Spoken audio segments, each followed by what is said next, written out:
अस्सलाम वालेकुम, मैं हूं राना जिम और आप देख रहे हैं आपका अपना यूट्यूब चैनल साइंसिफाई योरसेल्फ। तो जिन लोगों ने चैनल को सब्सक्राइब नहीं किया वो चैनल को सब्सक्राइब करें और बेल आइकन को प्रेस करें और वीडियो को लाइक करें, कमेंट करें और शेयर करें। आज जो हमने टॉपिक डिस्कस करना है वो है क्रिस्टल फील्ड थ्योरी का ही लास्ट पार्ट हमने डिस्कस करना है, limitation of crystal field theory. तो बिना किसी देरी के उसी टॉपिक को हम स्टार्ट करते हैं। तो सबसे पहले क्या है कि मेटल और लिगेंड के दरमियान जो इंटरेक्शन होता है इज़ प्योरली इलेक्ट्रोस्टैटिक। हम इसके अंदर कहते हैं कि प्योरली इलेक्ट्रोस्टैटिक है, लेकिन ये कैन नॉट बी रियलिस्टिक। ये रियलिस्टिक नहीं हो सकता। बाज़ औक़ात उसके अंदर कोऑर्डिनेट कोवलेंट बाउंड भी आ सकता है।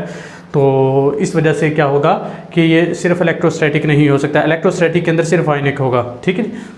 तो this theory only D orbitals not S and P orbital into account of study. Account of study के अंदर मतलब स्टडी के अंदर हम डी ऑर्बिटल को रखते हैं, सिर्फ इसके अंदर एस और पी ऑर्बिटल को हम नहीं रखते, जिसकी वजह से बहुत सी जो कम्प्लेक्सेस है, फॉर एग्जांपल sp3 वाले कम्प्लेक्सेस है जो टेट्राहेड्रल हम जिसकी बात करते हैं, तो उसको हम एक्सप्लेन नहीं कर पाएंगे क्योंकि हमने एस और पी ऑर्बिटल को तो अकाउंट में ही नहीं रखा है, ठीक है जी। उसको स्टडी नहीं कर रहे। तो ऐसे कम्प्लेक्सेस जिसके अंदर sp3 हाइब्रिडाइजेशन है फिर उनको भी हम स्टडी नहीं कर पाएंगे। फिर उसके बाद क्या है कि this theory fails to explain certain metal behaviour in smaller और लार्जर स्प्लिटिंग। बाज़ औक़ात क्या होता है कि जो मेटल है वो क्या करती है, रोल अदा करती है कि एक ही तरह का लिगेंड होता है, ठीक है जी। फॉर एग्जांपल जैसे H2O की बात कर लेते हैं और OH नेगेटिव की बात कर लेते हैं। इसके अंदर अगर हम देखें तो लिगेंड तकरीबन सेम है। दोनों के अंदर क्या है, ऑक्सीजन जो है वो क्या करेगा, बाइंड करेगा और लोन पेयर को डोनेट करेगा, ठीक है जी। लेकिन मेटल की वजह से हुआ क्या है कि ये H2O है और दूसरी की वजह से क्या होगा, मेटल वो है हाइड्रोजन एक्सेप्ट कर लेगी, तो क्या होगा कि OH नेगेटिव बन गया है। तो OH नेगेटिव और H2O में क्या होगा कि H2O क्या होगा, स्ट्रॉन्गर लिगेंड हो गया है और जो OH नेगेटिव है वो वीक लिगेंड हो गया है।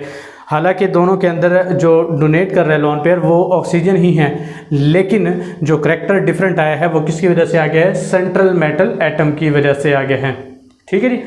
उसके बाद this theory rules out the possibility of P bonding that actually found in many complexes. अब इसके अंदर क्या हुआ है कि पी बॉन्डिंग जो है वो क्या कर दी है, रूल्ड आउट कर दी है। जब पी ऑर्बिटल्स को एक्सप्लेन नहीं कर रहा तो इसी वजह से पी बॉन्डिंग को भी उसने क्या कर दिया है, रूल्ड आउट कर दिया है, जिसकी वजह से क्या हुआ, हालांकि ये जो कम्प्लेक्सेस है उसके अंदर पी बॉन्डिंग होती है, लेकिन इसने क्या किया है कि उसको रूल्ड आउट कर दिया है, ठीक है जी। उसके बाद लास्ट जो पॉइंट है वो क्या है, this theory gives no significance to the orbitals of ligand. अब ये क्या करती है कि ये सारा कुछ जो बात करती है वो लिगेंड्स के सेंट्रल मेटल एटम के जो ऑर्बिटल्स है उसके बारे में बात करती हैं कि उसकी स्प्लिटिंग कैसी हुई है, वो ज़्यादा स्प्लिटिंग हुई है, उसके अंदर पेयर अप कैसे होंगे, ये सारी चीज़ें बात करती है। और ये लिगेंड के जो ऑर्बिटल है उसको खातिर खा में नहीं लाती, मतलब उसको सिग्निफिकेंसी इंपॉर्टेंस ही नहीं देती, ठीक है जी। तो होगा क्या कि hence it can not explain the properties related to the ligands orbital. अब जो प्रॉपर्टीज लिगेंड के ऑर्बिटल से ताल्लुक़ रखती हैं उनको फिर ये एक्सप्लेन नहीं कर पाएगी। क्लियर हो रही बात, क्योंकि ये लिगेंड के ऑर्बिटल्स को एक्सप्लेन नहीं कर रही, जिसकी वजह से क्या होगा कि जो लिगेंड के ऑर्बिटल से रिलेटेड प्रॉपर्टीज़ है फिर ये एक्सप्लेन नहीं कर पाएंगी, ठीक है जी। तो ये थी इसकी लिमिटेशंस। तो आप एक मरतबा और रिवाइज करवा देता हूँ कि इंटरेक्शन मेटल लिगेंड का क्या होता है, इलेक्ट्रोस्टैटिक होता है, इसको हम रियलिस्टिक नहीं कह सकते, बाज़-औक़ात कोऑर्डिनेट कोवलेंट भी हो जाता है। इलेक्ट्रोस्टैटिक का मतलब आयनिक, ठीक है। दोबारा बता रहा हूँ, this theory only D orbitals, ये जो स्टडी करती है सिर्फ डी ऑर्बिटल को और एस और पी ऑर्बिटल को अकाउंट ऑफ स्टडी के अंदर नहीं रखती। उसके बाद this theory fails to explain certain metals behaviour in smaller और लार्जर स्प्लिटिंग। वो मैंने आपको बता दिया कि H2O जो है वो स्ट्रॉन्गर लिगेंड हो गया है, किसकी वजह से, मेटल की वजह से ही हुआ है कि उसने हाइड्रोजन को एक्सेप्ट कर लिया इसके अंदर या नहीं किया। तो this theory rules out the possibility of P bonding. जब एस और पी ऑर्बिटल्स को नहीं स्टडी करेगी तो पी बॉन्डिंग को भी स्टडी नहीं करेगी, हालांकि वो बहुत से कम्प्लेक्सेस के अंदर मौजूद होती है पी बॉन्डिंग। तो अगर नहीं एक्सप्लेन करेंगे तो हम क्या करेंगे, काफ़ी कम्प्लेक्सेस को स्किप कर सकते हैं, ठीक है जी। तो स्किप करने से क्या होगा कि हम उनको स्टडी नहीं कर पाएंगे, तो ये इसकी लिमिटेशन है। लास्ट पॉइंट क्या है कि this theory gives no significance to D orbitals of ligand.